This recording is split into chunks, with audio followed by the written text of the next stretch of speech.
New York.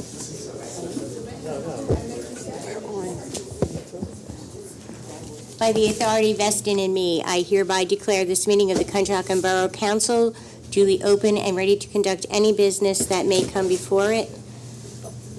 Prayer for council. Please stand.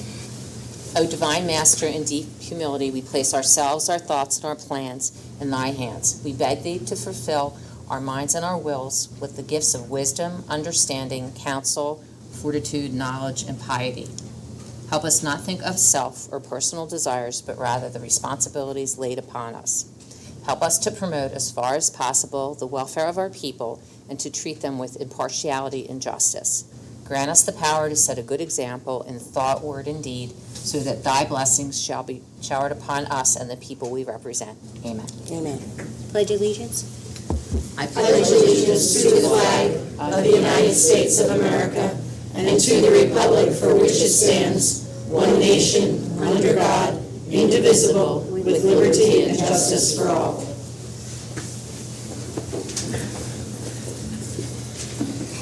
Roll call.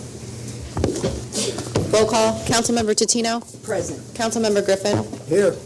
Councilmember Sokolowski. Here. Councilmember Barton. Here. Councilmember Stokely. Here.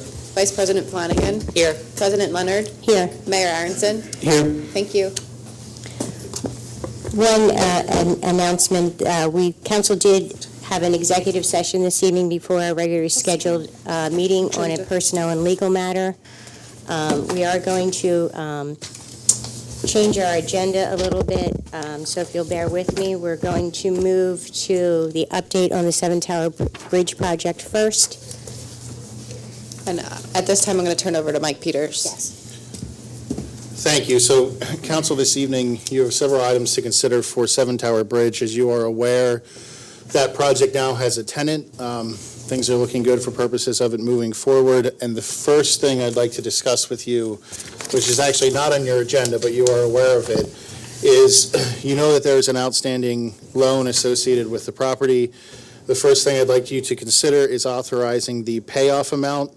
Currently, that amount is $4,153,000 and $4,153,000, 104 plus $160,645.43 in legal fees. That will be adjusted up to the date of payoff, but I would like a motion authorizing that as the payoff amount, please. I'll make that motion. I'll second. All in favor? Aye. All opposed? Motion carries. The next document for council's consideration, there are several loan agreements associated with an economic development loan that's going to be reissued if you vote this evening in connection with the project at Seven Tower. The first document is the promissory note. That note is in the amount of $1 million. As council is aware, there is an 8-year amortization schedule that has been drafted. Council has it before them. As you are aware, it's a tiered schedule, so for the first 3 years, the payment amounts are lower than the last 5 years. Again, it's an 8-year loan, and if council is so inclined, at this time, you can make a motion to approve that promissory note, and then we will go through the additional loan documents associated therewith. I'll make that motion. I'll second. Roll call vote? Roll call. Councilmember Totino. No. Councilmember Griffin. No. Councilmember Sokolowski.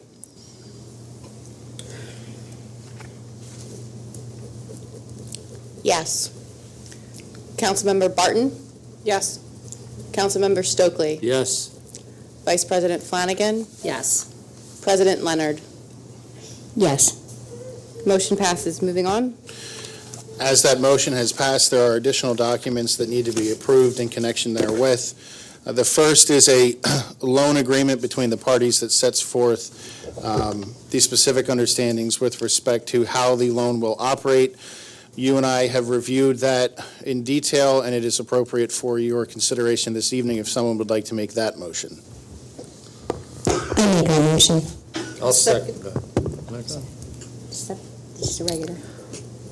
Roll call. Councilmember Totino. In light of the fact that council approved the promissory note, I will approve, vote yes. Councilmember Griffin. Yes, I'll approve that. Councilmember Sokolowski. Yes. Councilmember Barton. Yes. Councilmember Stokely. Yes. Vice President Flanagan. Yes. President Leonard. Yes. Motion passes. The next document for council's consideration is the mortgage and security agreement for the property. As you know, this is just like any other mortgage. In terms of seeking your money back, should the property owner default on the loan, you are limited to the property. And again, it is prepared and ready for your consideration this evening if you so choose. On the table is a motion to approve the mortgage and security agreement. Councilmember Tatino. Yes. Councilmember Griffin. Yes, Councilmember Sokolowski. Yes. Councilmember Barton. Yes. Councilmember Stokely. Yes. Vice President Flanagan. Yes. President Leonard. Yes. Council does not need to vote this evening on the subordination and intercreditor agreement. I did review it with you. As you know, there is a significant construction loan on this property, so if, heaven forbid, this project does stop halfway through, there are, as you know, significant obstacles. That construction loan would need to be paid off before, in essence, you could really seek anything. That's not surprising. You know that under the mortgage document, you are the second in line behind that loan. The next document for consideration, Just for any additional documents associated with the mortgage, if you can just make a motion to authorize the borough manager and the borough solicitor to execute any additional documents that are necessary to effectuate the approved loan agreements. I'll make that motion. I'll second. All in favor? Aye. All opposed? Motion carries. thank you, Ms. Checo. The next document that you will consider is the parking license agreement. So there are two of them, one for 2 Tower Bridge, one for 7 Tower Bridge. The 2 Tower Bridge parking agreement is for the municipal parking deck, 46 spaces, an additional 10 spaces throughout the day. And then, as you know, the entire garage will open up after hours for purposes of public parking. The applicant, with respect to this license, it was actually a very good experience working through this. So my recommendation is, if you're so inclined, that you approve this parking license agreement. As you know, you already have one in place, but this is a little more detailed and formalizes the understanding between the parties. And also expands upon what is currently available to the public. Yes. So just to clarify, you will have 46 of the municipal deck parking spaces, 10 additional spaces during business hours throughout the garage, and then after hours, starting at 6 p.m., the entire garage will open to the public, which is currently not available to the public. Yes. I'll make that motion. I'll second it. All in favor? Aye. All opposed? Motion carries. The next agreement is a parking license agreement for 7 Tower Bridge, the project to be built. With respect to this agreement, it provides for 50 parking spaces within the parking facility for purposes of providing public parking on evenings and weekends for access to the trail. Again, it's very similar to the 2 Tower Bridge agreement. There are subtle changes that we've discussed. And again, if council is so inclined, that agreement is ready for your consideration and approval this evening. I'll make that motion. I'll second. All in favor? Aye. All opposed? Motion carries.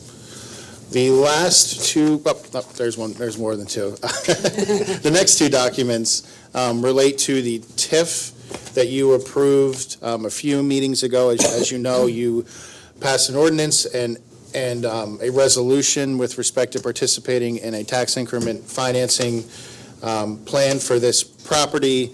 It was initially entered into about 10 years ago. It still exists. The documents that are in front of you, the first is a project agreement. As you know, and as the representatives for the RDA explained to you, the RDA actually administers the TIF financing. So the first document is the project agreement for purposes of the RDA's authority to effectuate and carry out the terms of the TIF agreement. I'll make that motion. second, All in favor? Aye. All opposed? Motion carries. The next document is the document that actually sets forth the terms of the TIF financing. Again, this was all reviewed with you via a PowerPoint presentation with respect to all of the numbers. I have reviewed the actual document, which is a payment in lieu of taxes agreement, to confirm that the numbers herein are consistent with the representations made to you in that PowerPoint. They are consistent. I have reviewed this document with you, and it is appropriate for your consideration at this time. Motion. Motion. Please. I'll make that motion. I'll second. All in favor? Aye. All opposed? Motion carries. The final document is a resolution. This is not an amended final land development. Borough staff and professionals have reviewed and determined that the proposal mirrors significantly enough the original plan that was approved and recorded. However, the applicant has requested, and I'm sure their lender will require, a resolution from council approving of the land development plans as they currently exist. So the resolution that is before you approves of those revised plans. Those plans are identified on page 2. They have a consistent last revised date of yesterday, September 17th, 2019. The conditions of the approval would be that the approval must be consistent with the 2 prior approvals which were adopted in 2008. That's Resolution 1 of 2008 and Resolution 14 of 2008. The additional conditions are that the applicant otherwise comply with the review letters that were issued by your professionals. That is the Borough Engineers Review Letter dated September 12th, 2019, and the Borough Zoning Officers Review Letter dated September 19th, 2019. There are various agreements that were drafted back in 2008 and in years subsequent thereto that we will need to update. That's condition number 3. The applicant must update the opinion of probable cost as costs have gone up. The applicant shall obtain all appropriate permits from the borough as required for construction, shall obtain all approvals and required permits from outside agencies, shall satisfy any outstanding invoices with the borough, and shall abide by the terms of the resolution itself. If council is so inclined, the resolution is ready for your consideration and approval this evening. I'll make that motion. Second? All in favor? Aye. All opposed? Motion carries. And with that, Ross, you can go to Lower Merion if you need to. Thank you, Ross. Thank Ross you, and Ellen, Ellen. yeah, thank you very much. Thank you. On behalf of my clients, Ellen Pulver's here tonight, and Mr. Pulver, Don Pulver, thank you very much. This has been a long process, but we are at a point where we hope to commence construction shortly. I mentioned at a meeting yesterday that there will be another crane in the borough, and maybe the borough might consider having a borough bird, and it can be called the construction cranes. Thank you, and have a good night. Thank you. Thanks. Thank you, Ross. Yeah, thanks, Ellen. Yeah, thank you. The next item on the agenda is presentations of proclamations. Ms. Flanagan, if you could go. Ms. Harris? She's here. Where is Ms. Harris? She's. Okay. Can I just do it back here? Yep. How about we talk back here? Everyone can hear me, right? Okay. Do you want the microphone? Today is a very Hang on, special Jane. day in Jane. Conshohocken. What? Hang on, do the microphone so the people on TV can hear it. Oh, Forget about those. It's my great honor tonight to make this proclamation recognizing the 100th birthday of Margaret Harris. Whereas it's the intention of Conshohocken Borough and the mayor to focus attention on noteworthy occasions and individuals. Today, family and friends have gathered to honor and celebrate Conshohocken Borough resident Margaret Harris as she turns 100 years old.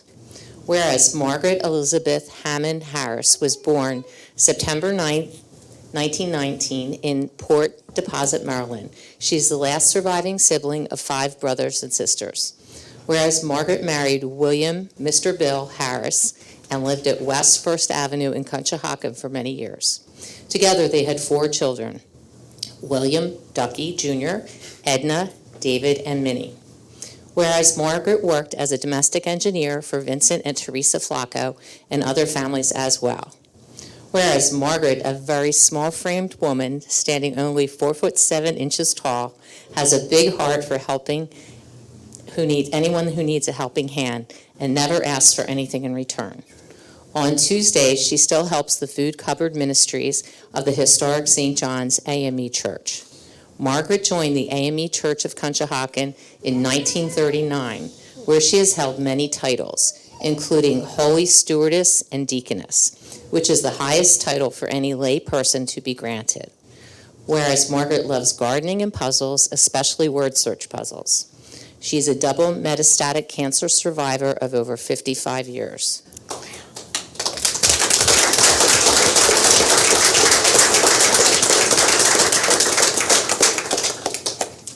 Whereas Margaret is a fifth-generation grandmother, she still lives in the borough with her daughter Edna and granddaughter Stacy on East 8th Avenue. And now, therefore, the Borough of Conshohocken recognizes and honors Margaret Harris for her long life and prosperity and wishes her many, many more. Be it proclaimed this 18th day of September of the year 2019.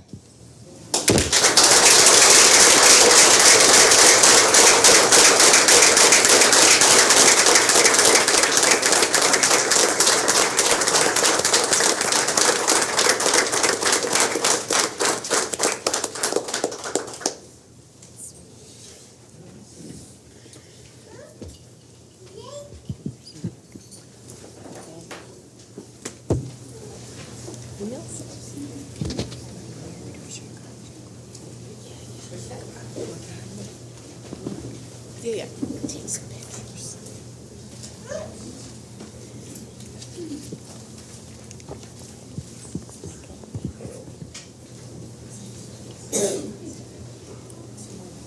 The next item on the agenda is to honor an Eagle Scout recipient.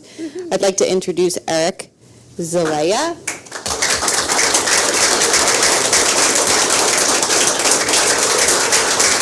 Eric, do you want to come up to the, you can stand up at the podium with Councilmember. Okay. A proclamation honoring Mark Zelaya for the achievement of Eagle Scout. Whereas it is the intention of Conshohocken Borough Council and the Mayor to focus attention on a noteworthy accomplishment and individuals.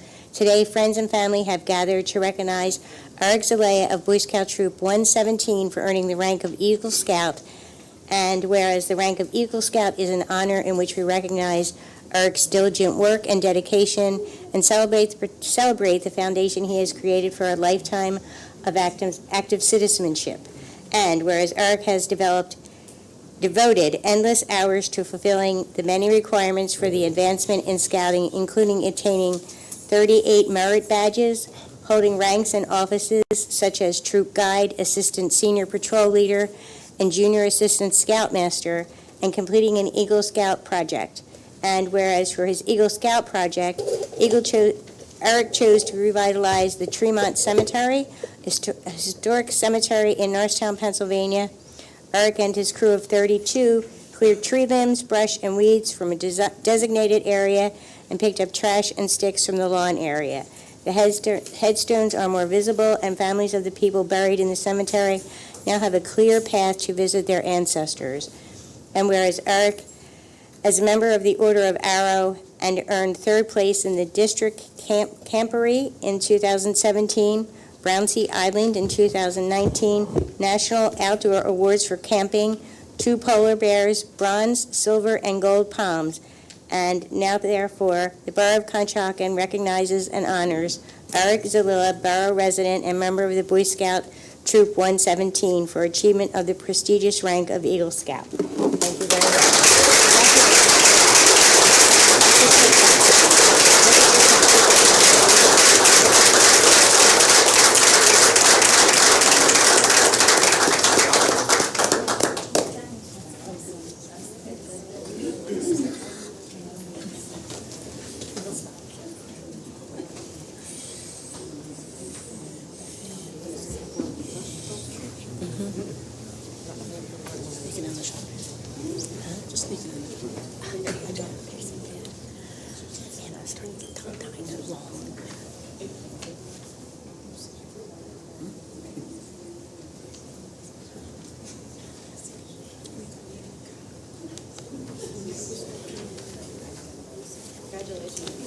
Congratulations.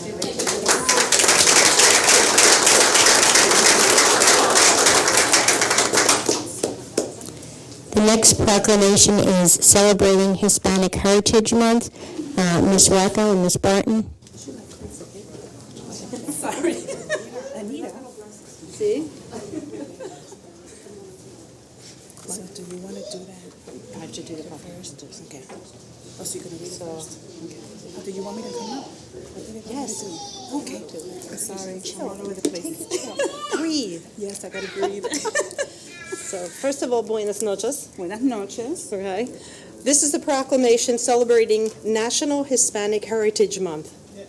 Whereas the Borough of Conshohocken wishes to celebrate and recognize the extraordinary contributions Hispanics have made, excuse me, to American society and culture. And whereas on August 17th, 1988, on the approval of Public Law 100-402, the United States Congress set forth a series of annual presidential proclamations designating the 31-day period beginning September 15th and ending on October 15th as National Hispanic Heritage Month. And whereas we celebrate all Hispanics defined by the United States Census Bureau as a person of Cuba, Mexico, Puerto Rico, south of Central America, or other Spanish cultural or origin regardless of race, and further states that Hispanics or Latinos can be of any race, ancestry, or ethnicity. And whereas on this date, we recognize all Hispanics and to bring awareness of culture, language, history, art, education, and other highlighted moments.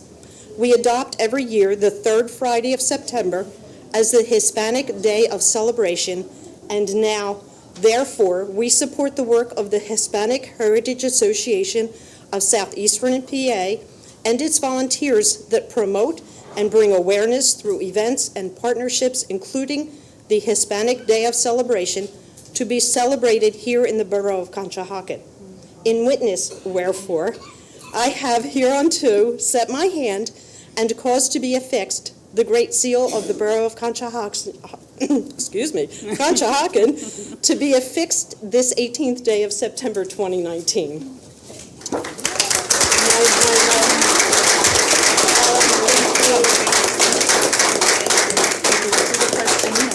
the presentation? Do I move forward with the presentation? Okay. Let's want to get a picture. Yeah, sure. I guess afterwards we can do a picture.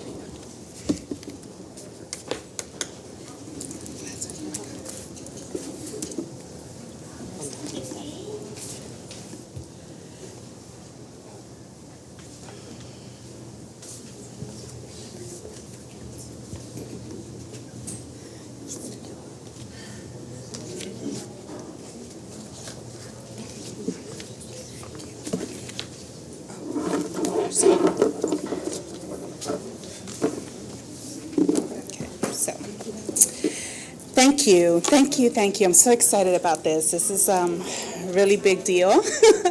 I have to say thank you for supporting the Hispanic Heritage Association here in Conshohocken and for also supporting the event that we will be having this Friday, September 20th. The borough has been instrumental in bringing awareness of our existence through past events. And tonight, as the Hispanic Heritage Association of Pennsylvania, we are eager to present this PowerPoint on the question, like, why should we have a Hispanic Day of Declaration in Conshohocken? So, and the reason why we say celebrations is because there's a lot to celebrate. So with that said, as you guys already know, our mission and our vision is to bring the community awareness of the Latino culture by sharing the resources, creating events, lending support to the communities in and around southeastern PA. We want to celebrate the Latino culture through language, the arts, the education, the history that we bring into from Latin American countries. And our goal, as you know, is to create events, so that we can bring these awareness to the different townships and boroughs in and around Conshohocken area. So with that said, we are making history, guys. So this is important because one of the things that we always talk about in everything that we do, we want to leave, we want to leave our mark in this world, right? So one of the things that we are so grateful for is, as a borough, I'm so happy to say that we're making history and we're setting the standard for other surrounding municipalities to follow what we're trying to do here in Conshohocken. We also want to help support the voices and the people in Montgomery County, specifically in the Conshohocken area. We want to bring awareness of the Hispanic Hispanic Heritage Association of Southeastern PA to the community about the many Hispanics that reside in and around Conshohocken area, which is important. We also want to collaborate with other cultural organizations and agencies and encourage diversity, which is important. We also want to demonstrate unity, which is one of the questions that we always get. Do you have to be Hispanic to be a part of this? And the answer is a big no. Anyone and everyone is welcome. The other thing is that we also want to demonstrate unity and represent the support of the whole community through alleviating some stereotypes, fear, stigmatisms, and stuff like that, you know. And I think that if we create awareness with future events, you know, through educational workshops, you know, summer and fall events, history of sharing just information about different Latin American countries, I think that's the beauty of all of this, the fact that we get to see how similar we really are and how different we can be, you know. So with that said, let me make sure I'm doing this correctly. I wanted to kind of briefly just talk about the presence that we have made so far, and we go back as far as the 16th century, so we've been here for a minute, people. So with that said, in 1565, the Spaniards arrived in Florida for the first time, bringing not only the European Spanish language and culture, but also Catholicism, and also just bringing their elements of the European culture as a whole. But from there, we have different parts through our history that marks certain things that we have left a mark on history as far as what we have done as Hispanics. So 1845, we talk about Texas officially annexed with the U.S. It triggered the Spanish-American War. In 1947, we literally had Puerto Rico gain autonomy, political autonomy, and it becomes a Commonwealth of the United States, making Puerto Ricans American citizens. 1968, just like Anita Barton just mentioned, you know, President Lyndon Johnson enacted Public Law 100-402, officially known to us as Hispanic Heritage Month, which enables us to celebrate the different cultures throughout the 1 month, September and throughout October. 1973, in Miami, officially becomes a bilingual city, and in 1987, the National Hispanic Leadership Institute addresses the underrepresentation of Hispanics in the workplace. 2003 was a big year because Hispanics were pronounced the nation's largest minority group. And in 2009, we had the first Puerto Rican appointed Latina Supreme Court Justice, the Honoree Sonia Sotomayor. In 2013, Hispanics make up 1/6 of the U.S. population, which is 51 million, and that was back in 2013. So as we go through this really quick, you'll see how much larger the numbers have become. But most importantly, in 2019, the Borough Conshohocken proclaims Hispanic Day of Celebration, marking its history also in the calendar. So thank you for that. So I just want to just briefly just say how impactful we have become throughout the, not only the Commonwealth of Pennsylvania, but also throughout the United States. You know, we have people who do demonstration for voting, you know, to get Hispanics to become aware and become registered. We have entrepreneurs throughout the Lehigh Valley. This is Susquehanna, but we have entrepreneurship leaders, people who own businesses throughout the Commonwealth of Pennsylvania. We have journalists, as you can see, commissioners, had to throw that one in. We also have a lot of our students, Hispanic students, just entering college at a higher rate today than ever before in history, which is a good thing. And also, you know, just like everyone else, we're just eager and happy to celebrate culture, you know.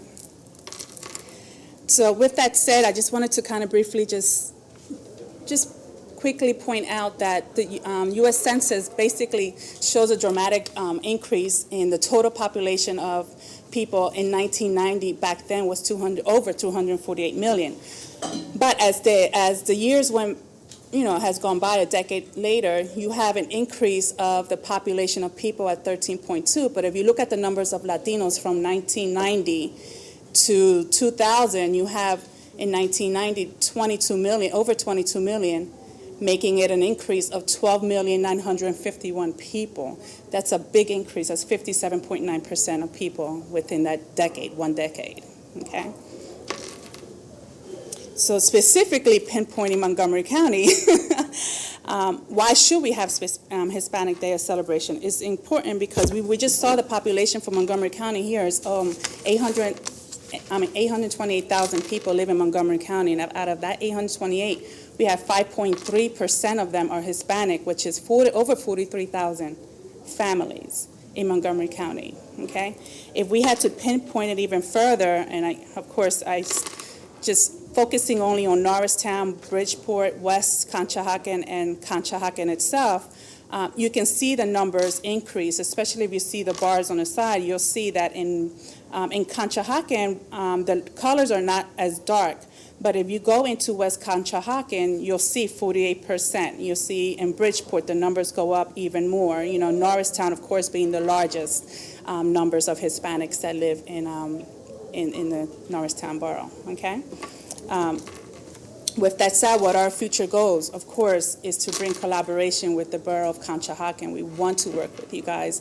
I think it's very important in the direction that we're going as a country to just have that connection, you know. Bring awareness of Hispanic residents and workers in and around Montgomery County. We want to do that through education, like I said, arts, history, music, culinary arts, and language. We want to develop and implement workshops. We want to include that simply by providing an understanding of historical context of various Hispanic countries, guest speakers on important inclusive topics concerning all of us. Because when we talk about all of us, we're literally talking about, you know, when it comes to health, when it comes to mental, physical health, when we talk about culture, we talk about employment, family support, education, that affects us all. It's not just one particular group, okay? So that's really important for us to understand that. Also, I wanted to point out the committee that we have, as you can see, is very inclusive, is very diverse, and that's because that's what we want to demonstrate as a committee to the community, that you don't have to be Hispanic, you know, you just have to have the desire to want to do, just want to be a part of something that is, you know, great, you know, and just, you know, help move things forward. So I wanted to just quickly just point out we do have some of our committee members here. And as I call you, I just want you to stand up and so that our Borough Council and our Conshohocken community can recognize you. We have Nilsa Losada, who is one of our committee members. We have Lisele Ponce, who's another committee member. We also have Borough Council Anita Barton, who's also one of our committee members, and of course, Borough Council member Karen Tutino. And that's not to say that, you know, those who are not here today are also, being represented. And really great, we have great minds behind what we're trying to do here. And if anyone wants and is looking forward to just trying to see what we're trying to do, it's just a matter of reaching out to us. So I just want to thank you. We're looking forward to just having this partnership with the borough. I want to personally thank you. I'm very grateful and very appreciative. And as a committee, we're very happy to just move forward and just have this partnership with you. So thank you so much. Thank you. Thank you. Thank you. Thank you, Jacqueline.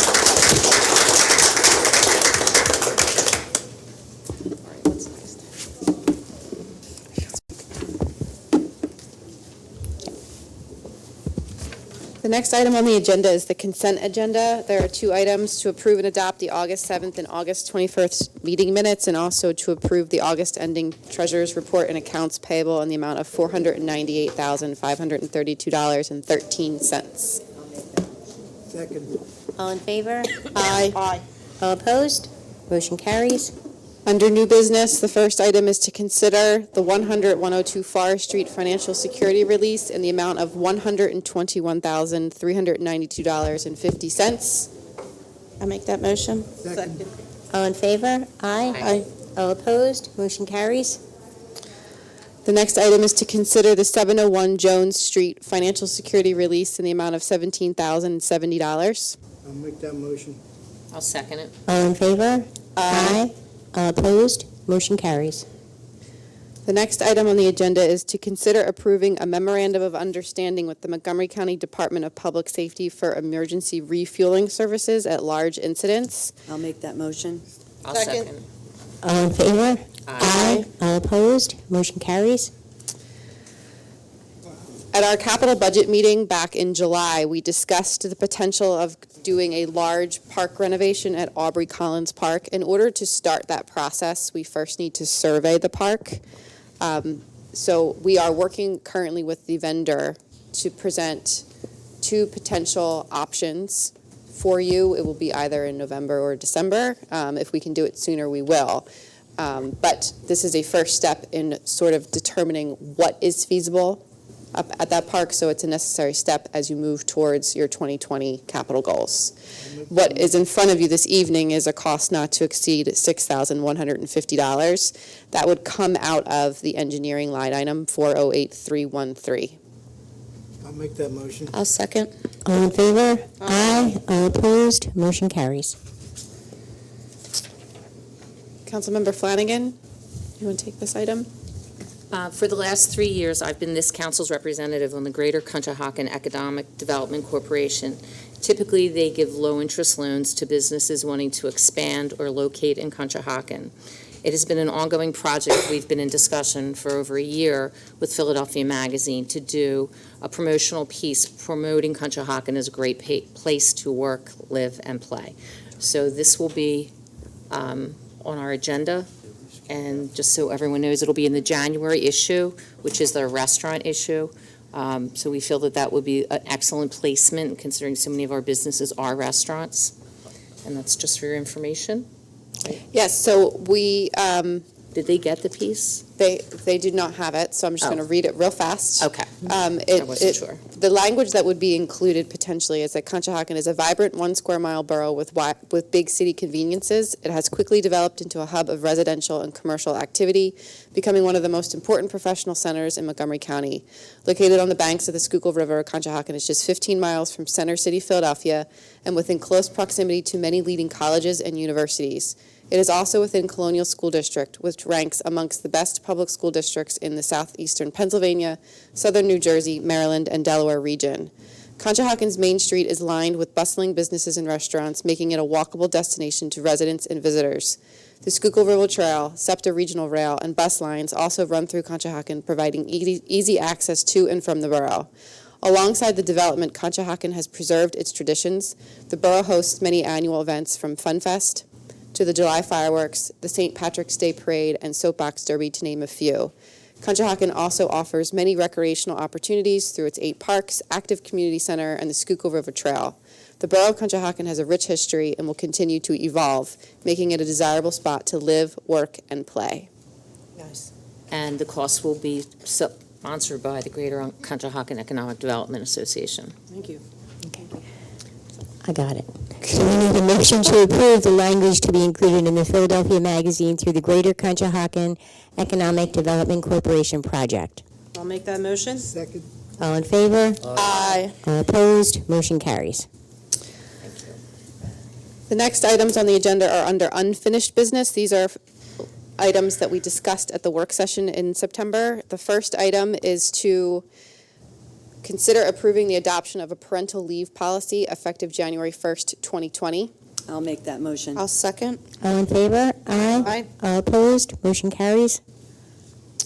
The next item on the agenda is to consider approving the borough's 2020 minimum municipal obligations as required by Act 205. And for the record, just note that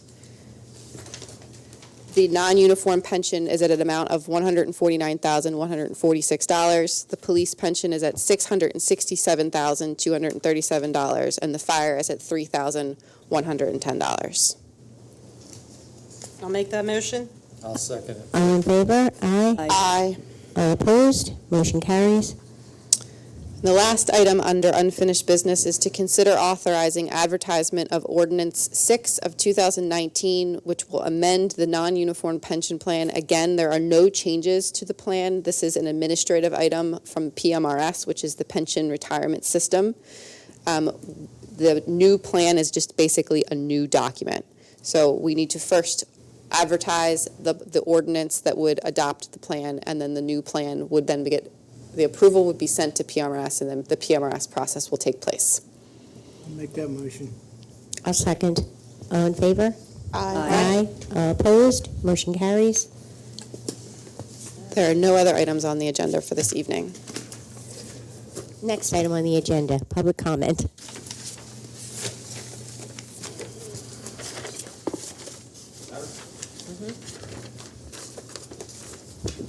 Good evening, Julian Moralia, and I'm here to talk about a broad-based issue that affects us in the construction business, the finance business, and some of our merchants who are also in the restaurant business. And the issue has to do with the Conshohocken Sewer Authority. The authority, as you may recall, was founded in 1945 towards the end of the Second World War in order to facilitate getting our wastewater out of the river and treat it before it went in. So it's been around for a long time, and that's occurred in many places throughout the state of Pennsylvania. In 1990, I was the chairman of the Euclid Township, Chester County Municipal Authority. And at that time, the then governing body came to us and said, would you look into the value of the authority and what its effect has on the municipality? And we did, and we were the first authority in this state to sell our property to Aqua, which was then Philadelphia Suburban Water Company, if anybody's old enough to remember that. Nevertheless, in the last several months, I have received from the Borough of Conshohocken Authority, and I'm talking on a personal basis just for a moment, letters telling me about what the authority is going to do to change the way they collect their water rents and money. And the most disturbing part is that when the authority bought West Conshohocken, it was supposedly to benefit all of us. Well, the fact is that there are two aspects to every purchase and to every relationship between an authority and a governing body. One is the real reason for being in business, which is to take care of the residents and of the commercial properties as far as treating the sewer. And the other side is the political side. And the political side is not driven generally by the governing body, but it's driven by the people on the sewer authority that exists. In this case, it seems absolutely absurd to me and to many of my fellow construction people that we have to pay at this moment in time to the sewer authority the following fees: $6,000 just to get an EDU, I don't want to be incorrect, $3,000 for inspection fees, and then an escrow fee somewhere between $2,000 and $3,000, which you were very kind to help us to get lowered from $6,000 6 or 7 months ago. Having said that, I also have taken the opportunity, and I can do this freely because I am a stockholder of Aqua, to speak with the people over at Aqua about what their charges would be if Aqua, in fact, ran our sewer authority. And the first person I spoke with was a fellow named Tom Rafferty. Some of you may know him, and he's the Director of Corporate Development. The second person was Ben O'Brien, who is in stockholder relations. And the third person is a wonderful young lady named Deanna Ciotti, who is the water and sewer permitting person for Aqua. And I asked a very direct question of Deanna, what do you charge if I come in to get a sewer permit for a new house I'm building, and what do you charge for the water? And the answer is nothing. We don't charge you a dime. Well, do you charge to put in the water service? No, unless it's an exceptionally long piece of pipe that we must put in. If it runs 500 feet or 3 blocks or 6 blocks, yes, then we ask you to contribute to the cost of putting that water down onto the street you wish or into the lot that you wish. So my plea on behalf of my friends, and they'll speak for themselves, is I would like to ask you to consider selling the sewer authority. And the reason is not only to help us, but I did some simple math. Our authority paid West Conshohocken somewhere between $9 and $12 million to pick up the sewer that we were already charging them to clean. They have 1,400 people living in West Conshohocken. We have I'm sorry. Yes, we have, I was wrong. Yes, we have 8,000 people living here. You all know that. Yes, we do. They have 700 households in West Conshohocken. That number is growing. We have 3,300 here. So if you do the simple mathematics, unit to unit, we are 4.5 times larger than West Conshohocken. And so if you take the $9 million and multiply that by 4 nines are 36, I think. It's $36 million may be the value of our sewer authority. If we're wrong, it's got to be at least $25 or $30 million based on the fact that they paid them 9 to 12. Having said that, think about the value to us in infrastructure repair, in maintenance, all of the things that you have to fight to get onto a budget so that you don't have to raise taxes, but think about what that money will do for us. On the service side, you couldn't ask for a better company than Aqua. You pick up the phone, tell them there's a problem, there's somebody out there that takes care of it. So that's my plea. I ask you to please look into that.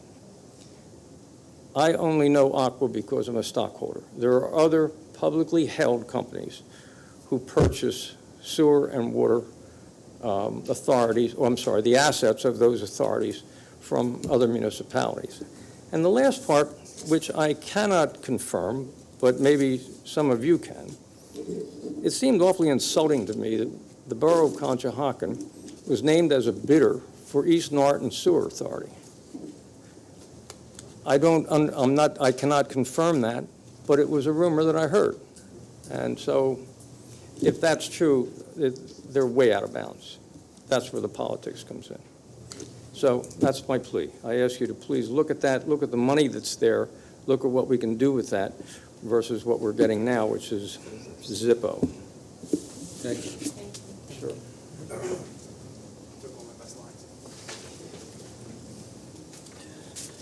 Hi, everyone. Brian Pieri Restaurant Group, resident, West 9th Avenue. Julian has a little more background on the economics of the sewer authority. I can tell you, however, since 2014, I've been more involved with sewage than I thought I ever would be as just a resident of a town. In 2014, Felix Raimondo, who is my neighbor, approached me shortly after I opened Bar Luca, and for lack of a better word, asked me to kind of raise a ruckus about the smell down there with the new restaurant. We had just put pretty much my entire life savings into making it a little bit nicer. We were getting, obviously, the whiff on certain days of the smell on the east side. And as you can imagine, as you're trying to, kind of increase the cuisine and the level of options that customers have in this town, it doesn't really mix well with sort of the infamous urban legend of, the east side smell. I was very supportive at the time. I wrote a letter that was mostly positive in nature that just said, hey, as a new entrepreneur down by the river, longtime resident, I kind of know, where this came from. I think we can do better. If there's anything as a town we could do or business owners could do to show support, we'd love to be part of the solution. I've never really heard anything for a few months. I then was forwarded an email from Felix where I think I sort of turned into a little bit of a scapegoat. There were some emails from the actual authority. I think you're actually on a few of them that were forwarded to me from a Karen Weiss, who I don't know who that is, but somebody might recognize that person's name. Essentially saying that this person must be dumb if they didn't do their due diligence and know that their restaurant's close to a sewer authority. That's their problem, not ours. I think at the time they were trying to get the capping and scrubbing materials to sort of contain the smell. They wanted $2.2 million from Plymouth. I think I was one of those people they used to sort of, kind of put on the shield and say, hey, look, we have new restaurants, we have new houses, we need to fix this problem now. Fast forward to now, during that time period, I thought I was just being sort of a helpful, whatever, spark to a conversation or whatever it ended up being. I saw a few emails that got forwarded to me that I just kind of saw what was going on, and it turns out I think that financing and all the agreements that had to get made were done. What I didn't realize is during that time, there was also a unannounced, undisclosed assessment going on of all the commercial businesses in town, which included myself. That happened because I believe, and anyone can correct me if I'm wrong, there was no established documentation or baseline for all the commercial properties in Conshohocken, because for a while there were some things that kind of went left and right with the sewer authority. And if I'm correct, I believe Michael Clark, who runs, or I'm not sure which Clark, Michael Clark, who runs it now, said most of the records pre-2013 do not exist. To establish records, they then monitored us without having any conversation or any disclosure to us.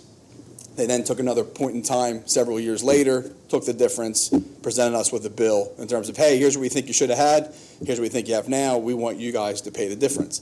This is very, very unique. Most towns do not do this. As a little bit of an obsessive compulsive with things, as soon as I received my $24,000 bill,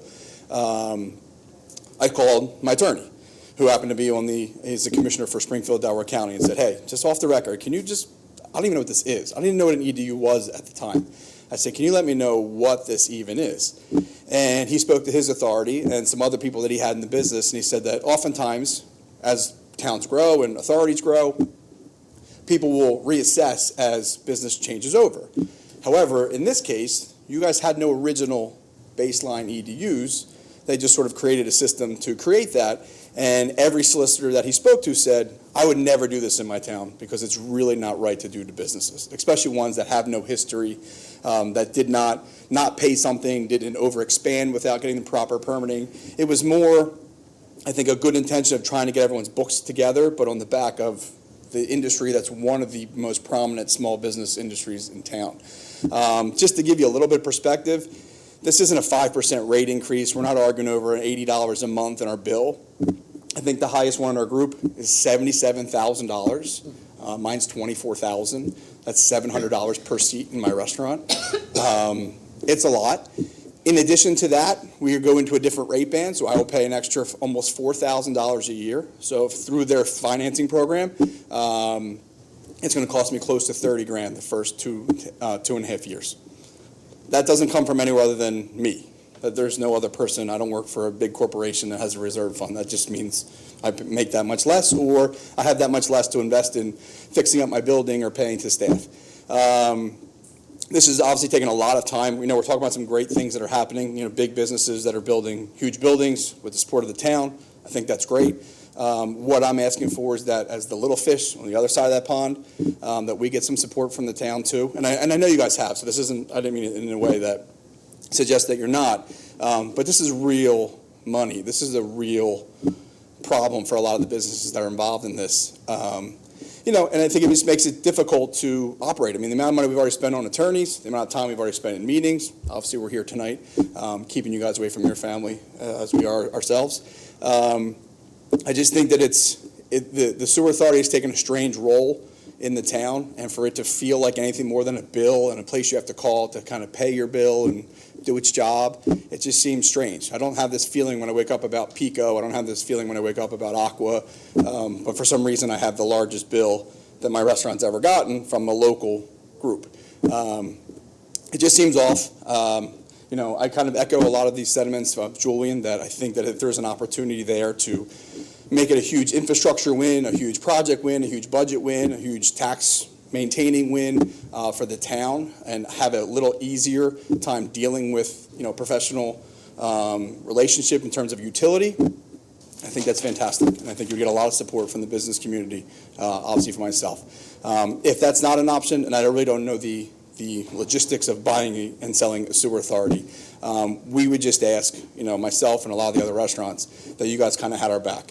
Looked into it as much as you had to kind of understand sort of our side, realize this is not a typical situation where they're just reassessing, even though we weren't even made aware of the fact that they were, which I think was wrong. I will share with you in the first meeting, their solicitor, the other Clark, who I always get the two confused, did share that the way they went about doing this, because the unique situation, was a little bit blindsiding, and maybe not the best approach in hindsight, being that I don't think they realized the bills would be so large. So just as a resident and, sort of the local guy who would always get up here and say something, I'd love to just ask for some support.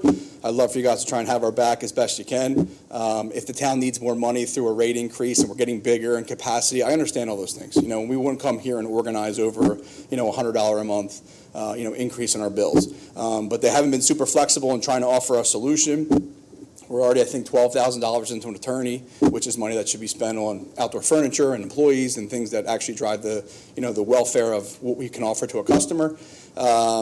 So I would just, kind of ask for, a little bit of support, and then, any help finding the avenues that we could go that don't turn into just kind of lawyer and kind of go at each other.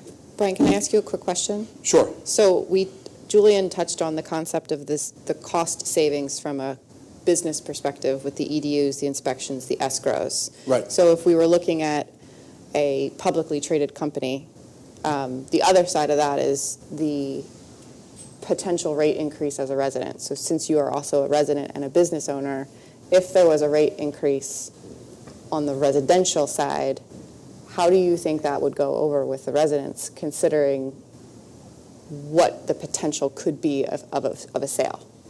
I think it depends on a lot of the factors there. I think if any of the numbers that Julian mentioned are anywhere even in the ballpark of that, I think it depends on the increase. I think that's probably something that could be also part of the negotiation. Tens of millions of dollars is a lot of infrastructure money. That's the kind of money that can take a town and really go from, hey, we're heading in the right direction, we're accelerating, to, adding fuel to the fire. I don't know how that all trickles down into budgets and all those type of things, but that's real money. And I think you have to kind of weigh that against, also what it's doing to the business community and the size of the potential increase, and some of the due diligence of, what would be, coming out of a resident's pocket. If you told me you're going to double and triple every resident's bill to kind of get us off the hook, I would say that's probably not going to go over super well. And obviously that'd be self-serving for me, but I'm not going to, pretend it's not.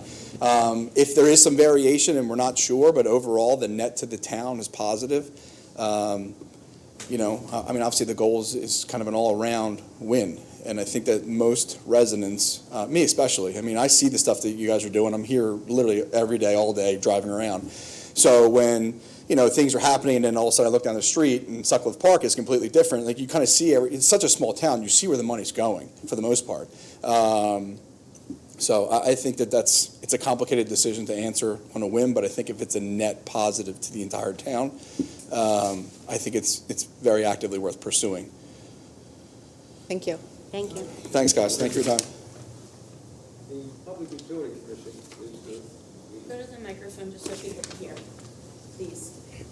Thanks, Julian. the Public Utility Commission of the state of Pennsylvania is the place that Aqua or any of the other private or publicly traded companies have to go in order to get rate increases. And I don't know if you've ever experienced it, but when Aqua wants to raise your water rates, you get a letter that says, here's who you complain to at the Public Utility Commission, or you can go and sit in their meeting, you can make your presentation, you will be heard. They do listen to the constituent base, which is all of us. With the authority, they do what they want. That's what the Constitution of the state of Pennsylvania allows them to do. We have no control. You are the only ones that have control of the authority by firing them all. So, does that answer your question better? Yes, thank you. Thank you.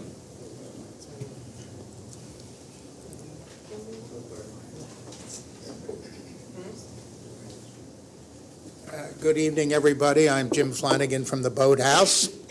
I am not going to repeat what Brian so effectively told us about the restaurant business. You know all those figures.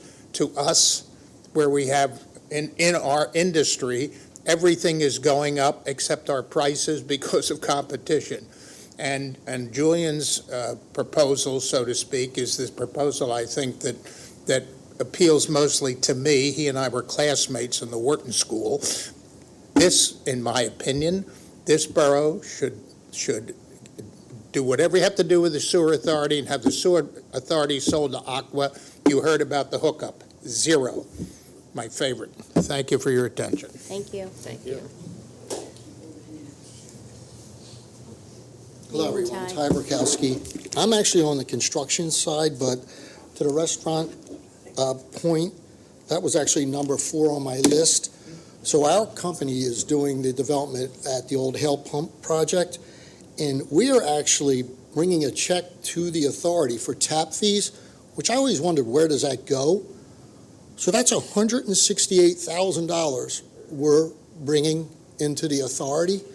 And I wonder, does that help the residents or the business? Or that's aside from the other funds we're putting into escrow. Down there, we're responsible to start $15,000. And that's to pay for the authority's engineering and legal fees that our development may generate. So as far as being a burden on the residents, which was brought up at the previous meeting I was at, and that was for easements, which I'll get into later, but that 168, shouldn't that go to, does it go to infrastructure? Does it go to reduce the sewer rentals? Does it go to help out the businesses? That's a lot of money for our small development. So what about all this other new business coming into town? And how much are they generating? And it sounds like they, from what I heard, they had like a accounting goof. Now they're finding out, oh, we should have got more money. How are these guys supposed to pay for the sins of the past? Well, we're bringing money to the table. Maybe they could use that to, not sure, but that was number 4 on my list. So I'd like to get selfish now and switch back to the construction side. I dropped off a packet talking about alley easements, and I'd like to read aloud just the one paragraph to help me understand or get some clarification. It says, Section 18-113, the borough does grant to the authority, its successors, and assigns all easements, right-of-ways, and other rights and privileges necessary and desirable in, along, over and under streets, roads, lanes, courts, cul-de-sacs, alleys, public ways, public squares, and other properties of this borough, together with free ingress, egress, regress therein for the use in connection with construction, replacing, repairing, altering, extending, improving, operating, and maintaining the public-owned treatment work, as the same shall exist from time to time. That's in the ordinance. But I'm asked to knock on everyone's door and with legal descriptions and try to get them to understand why the authorities' mains are running through their property. And so I followed up with that because one of the other questions was Pico, Aqua, Verizon, Comcast. Do they go through the same? Do they knock on a door? They do not. I spoke to the real estate department, who was Jay McCall, and his supervisor, who was Dan Pacheco, and they said, it's a right-of-way. That's how, and I even pointed out, pole 538 is a Pico pole across from the parking at the ballpark on West 9th Avenue. So I said, so what, in the beginning I said, what authority do you have to just put your equipment there? And his short answer was logic. It's a public right-of-way, Ty. We do it in the curbs and sidewalks, we do it in alleyways. But yet we are spending thousands and thousands of dollars to create easements, and it just doesn't make any sense. How did this happen? How was the infrastructure there for 80 years, and suddenly, oh, you need a lawyer, you need an engineer. The simplest of all utilities, in my opinion, is the sewer. It's a gravity-fed system. Little pipe goes in a big pipe, goes down the hill, goes to the sewer plant. Yet we need engineers, we need lawyers. It doesn't end. My escrow is down to almost nothing now. And it's all legal and engineer over. Can I connect? I mean, we're supposed to move residents in the middle of next month. We have flowing water, lights are on, air conditioning's on, gas is there, can't flush the toilet. Can't build the garages in the back. Can't get in there. I went to the authority and said, can I have a letter? You want me to sit at a kitchen table and tell someone that manholes are on their property and they have to sign it or give me an easement and go to the courthouse? Can I have a letter? What gives me the authority to sit at your table and tell you this? Still nothing. Yet I've been charged. My request, my emails come out of my escrow account. They did it again last month, over $300. Review email from Ty. I'm just asking for a letter. I'm done with that, Dom. Just for the record, not doing any of that. Not knocking on doors. I'm not trying to explain to people that they have sewer lines in their alley, but it's really not in their alley. I mean, anyway, that's The paragraph I read, it's a document, it's at the courthouse. Council voted on it. It's never been redacted, it's there. Yet somehow I can't get clarification on this. And we're ready, we'll pay the fees and we'll hook up, and I'll let the authority know when to come out and inspect it, which I still don't understand that. You need an engineer to come out, that a certified plumber can't look. Oh, and I also researched Plymouth Township, and I can pass out what they have. A local developer is building there. And if you look at items 8 and 9,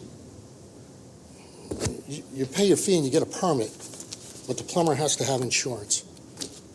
That's it. Their hookup fees are a couple dollars more. Well, out of pocket, I said before, 538 Spring Mill Avenue, out of pocket, we needed over $20,000. That's just on the sewer authority side. There's still our legal and our engineering, and it turns out there was a connection right there in the street. It was right there. Because as I said, they had the foresight to see when they put in this infrastructure, if there's a vacant lot, they do a stub out. And they exist in the alley behind we're trying to connect now. We're going through all this engineering, and it's right there. The stub outs are there. Every lot almost. It almost lines up with every lot. But I was here maybe in July. Really need some clarification on what am I doing here. I got to get done. If not, there's no other choice. Let them know, pay my fees, we're hooking up.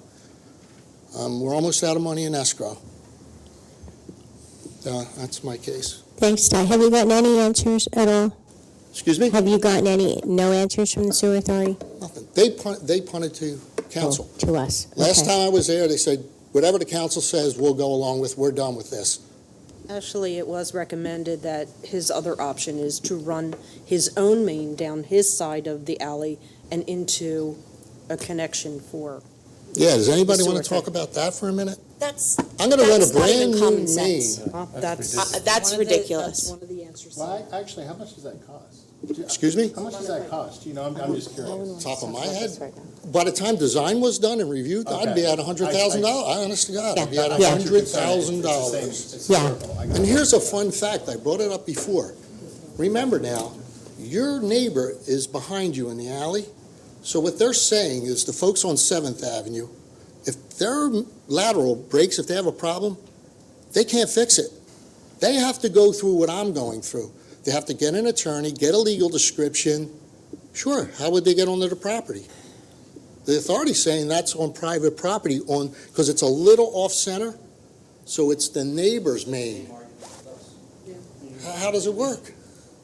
So that person would be about sewage for, I've been over a year trying to get this done. How would that work? And is their insurance does our homeowners go up because they have a sewer main on their property? Vinny's cleaning out the main and he has an accident, are they liable? They're on private property. It's a right-of-way. The guys from Verizon can climb the poles, the guy from Pico can put a pole in, they can put a transformer in. It's documented at the courthouse. It should be end of discussion. Just doesn't go anywhere. All right. Thank you, Ty. Thanks.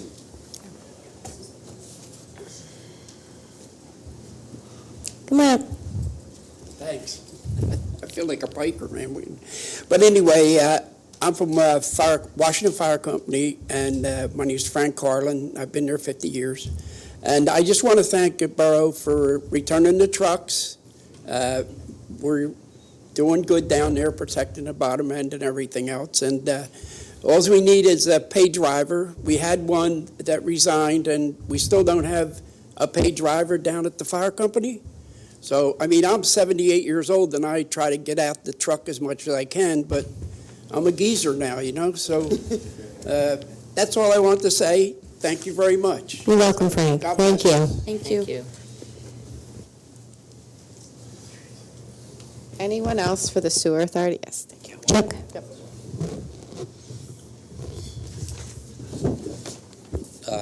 Another Brukowski, Chuck. How are you? Figured get us all out of the way now. I have several versions of it: restaurant, personal residence, and the development. So on the development aspect, down at our Hal Pump site, it is, again, the hardest part of this job, which is absolutely ridiculous when you think about it. And if you look back to the long, long history of it, between all the shift work, all the years that they flourished down there, there was many, many men and women using that facility in the same main. So the usage is probably much less now, even with the new homes going. The infrastructure is right there behind us. Like my dad mentioned, there's all the tie-ins for the majority, almost every lot, everything is there. It's just we can't move forward with it. With the financials of that, all the money's out. We've been to private meetings at the authority and Conshohocken where it's never, none of us, no developers in town have ever received escrow back. If we have, it may have been a very minor $100 or so. But more so than not, we're asked to put up. So that's on this side of the bridge. Over there, and I spoke to this behind the scenes again, in West Conshohocken, as far as who's allowed on the property, that whole, the discussion of can your neighbor tie in? What happens? Like, why can the developer have to go ask for permission, but the neighbor doesn't? Why doesn't Vinny have to? I've pulled up to my job several times to sewer lines that were not dedicated yet, and Conshohocken, the authorities members, had the manholes open and were there in it, either in it or around it, taking my not dedicating work yet apart. Fast forward after that, it was inspected, it was designed, it was engineered, it was paid for, escrow was released, residents were living in the first phase of the homes. I got a letter from the authority saying they bought my sewer line and it was not up to what they wanted. Not up to standards or specs, but not to what they wanted. So they came in and at their expense, shut my job down for 3 months, tore up the sewer line that was brand new, not even 6 months old, and lowered it 1.5 feet. My cost there was over $18,000. That's not with the work stoppage, with the loss of sales, with all of that stuff of people not coming in. But I was assured from the authority that I would receive no bills from Ebert and I would receive no bills from Clark. At the moment, I believe my wife just told me we were asked for another $12,000 after we had to post $6,000 when they bought it. So just to make that very clear, it was designed in West Conshohocken, in use, engineer, escrow, everything released. People were actually using it. The next phase of the job came, and over 1.5 feet, that's all we did. We ripped everything out, including curbs that were already there, water lines we had to work over. And with the biggest thing, all my other vendors could not work in the job because the sewer line ran right through it. So all that assured, we got through it. It was terrible. And my point is, it's always the worst part. It's always the most expensive. If you look on the per lot to develop, it's just a disaster. To Julian's point, when we go with the water line, usually with Aqua, we've done it in Norristown and with other authorities, you literally go in there, you might have an hour meeting, they give you a fee schedule like Plymouth Township, you're in and out, they say we're going to be here on the 22nd, and they get it done. It's you know your fixed cost, you pull the permit, and it's done in a few days. Everybody's happy. Everywhere else except Conshohocken. Now, you asked, Steph, on the residents, like what will the cost be?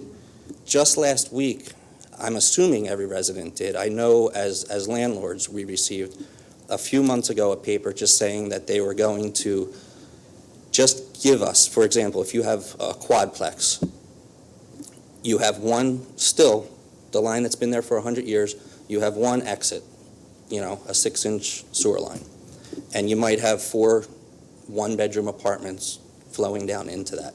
The EDUs were paid years ago with the records that they no longer have down there, and the billing was based off of that EDU, times the usage, as we're all billed, the residents. So a month or two ago when we received that paper, they said, we are going to look and now count you as having 4 EDUs, even though you only have 1 line coming out. And we all knew what was coming. We prayed that it wasn't. We talked to Steve Clark to no response, as usual. And what we found out this week, my wife hands me the letter, now we are being charged as if it's 4 homes. So you're getting your baseline, I'm going to say it's $90 per, you're getting, so if you own a quadplex, it's just initially times 4, your bill now, plus your usage, they increased, I want to say it went from $109 to $142, I think they said, the average resident. So times that, if you have 20 units in a building, just all they're doing is multiplying it. It's still the same water usage. Nothing is changing. It's not a new building. There's no more 6-inch mains going there. It's just, in our eyes, another money grab. So that's, as far as the residents, the people that own homes, it's going to happen to them. The investors, it's going to push them.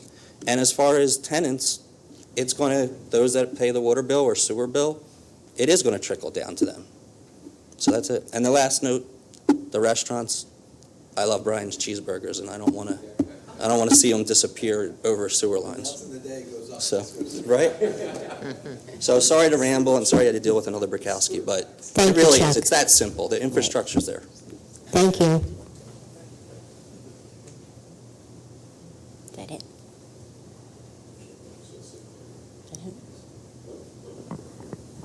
Well, I would like to thank everyone for coming out. Oh, go ahead. Do we have one more? Go ahead. I'm going to say the same thing as Brian and everybody else, for the record.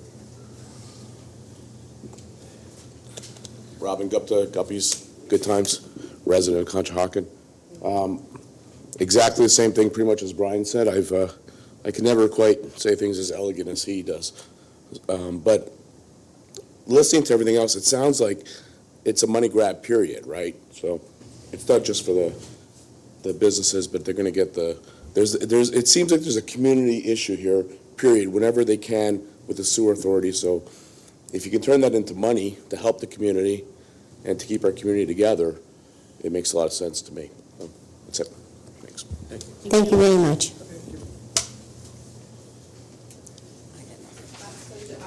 Recap real fast to make sure we have everything for the record. So I have a request to Borough Council for Borough Administration to look into the potential that would potentially exist to sell the sewer authority. Confirmed? Okay. Council, would you like us to do our due diligence to start looking into that? Absolutely. Yes.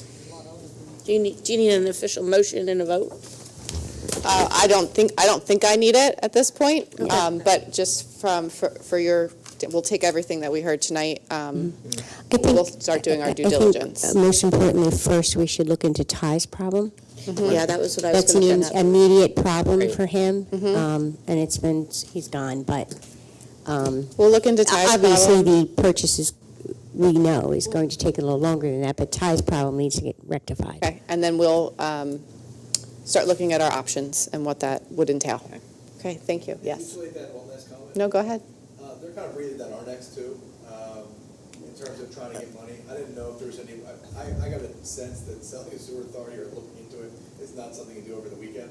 I don't know if there's any way to sort of reiterate kind of us. So they're doing a retroactive charge on all the restaurants. They're going back. How far are they going back? Do you have an idea, Brian? They did a reassessment of us, so they didn't have any. Based on what date, though? So they went. That's what I want to find out. 2013, they gave us Yeah, the they're going back 6 years. And then 2015, and Dean might be able to correct the dates. Right. They took the difference between the two. So for example. Yeah, but that's Jasper's still was 6 years ago. They measured it, and then it was Jasper's, and they said, okay, well, you owe the difference, you owe us $72,000. Right. It was kind of one of those, they didn't have point A, so they created point A, then they created point B, and they took the difference and said, you know, use it. So in general, it's the same process they use for all the restaurants? They did it for all commercial accounts. All actually. commercial The accounts. restaurants have been the most upgraded businesses. Right. because, you know, Right. The Y2K Tavern went to Stone Road, you know, those. Sure. But they're kind of breathing down our necks for pay the fees. And we're We doing understand. everything- Brian, that's on all your restaurants? Just one. One's in White Marsh, and one was not mine when they did the assessment.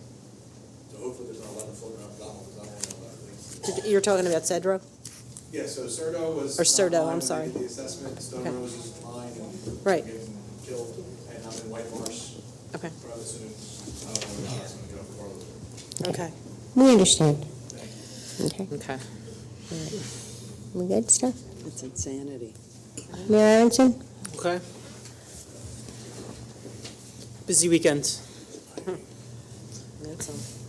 We had our shredding event on Saturday, and I want to thank Coldwell Banker for hosting it for us. Conshohocken Police Department was on site and helped pay the fee, and Wiggins Shredding came through. Thank you, guys. Thank you. Good night. And they were really great, great service. It was just a great day. Everyone kind of had steady traffic. We hope to do it on a yearly basis, so we can provide that service for residents from this point forward.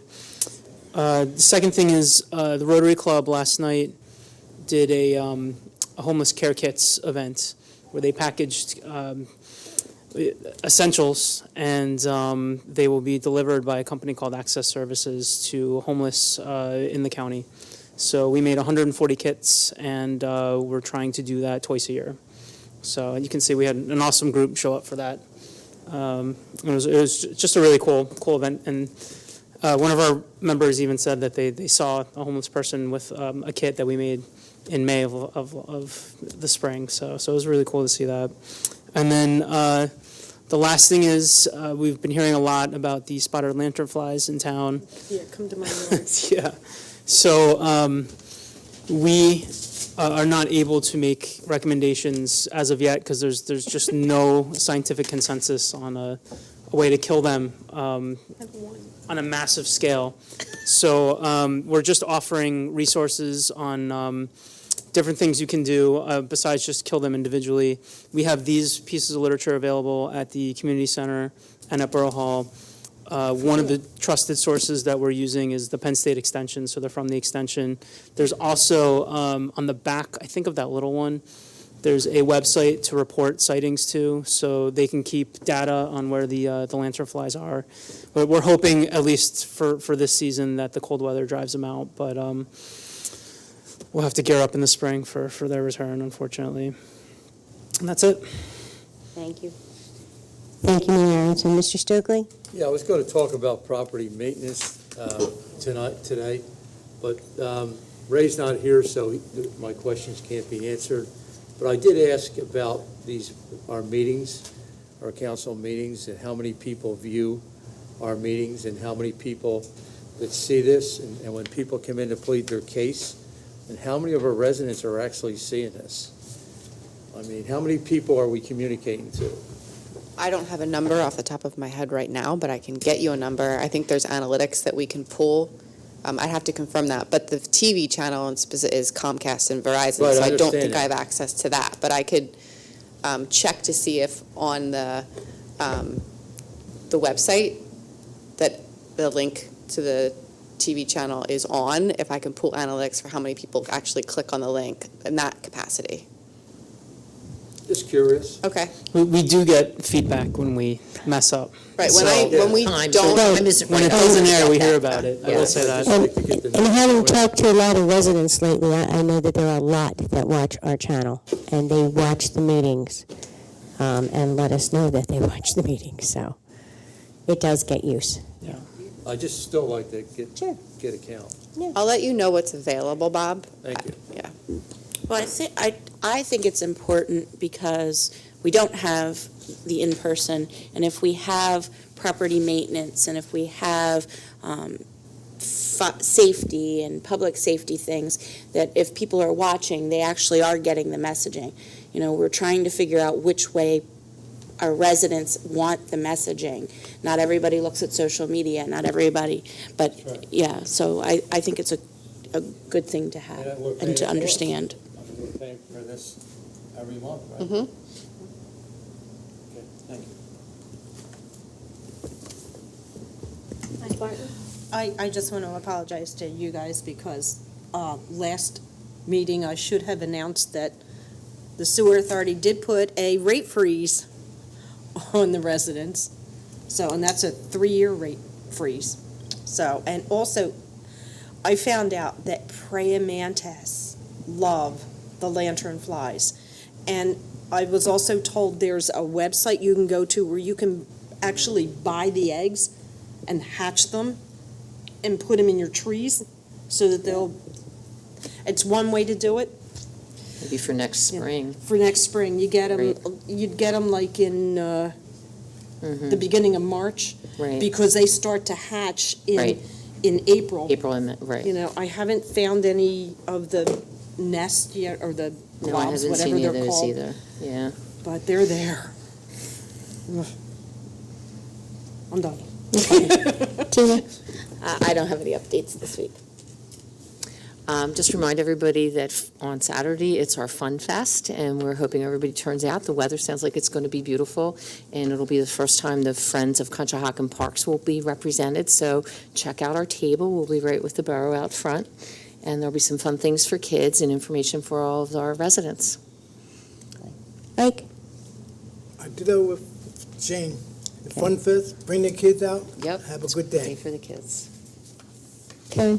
Yes, so thank you for reminding our residents and neighboring areas about the Fun Fest. And we do not have a parking task force meeting this week, this coming week. So we're resuming in October. Chief Metz? We'll see you at the Fun Fest too. We'll have a booth there, and school's open now. School buses, little pedestrians, early mornings and afternoons. So keep that in mind when you travel. And I'd like to go on a record for I killed a lanternfly in the parking lot yesterday.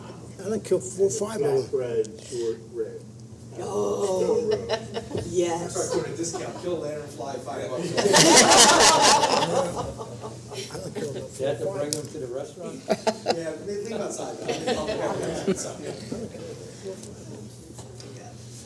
That it? Your good stuff. Meeting adjourned.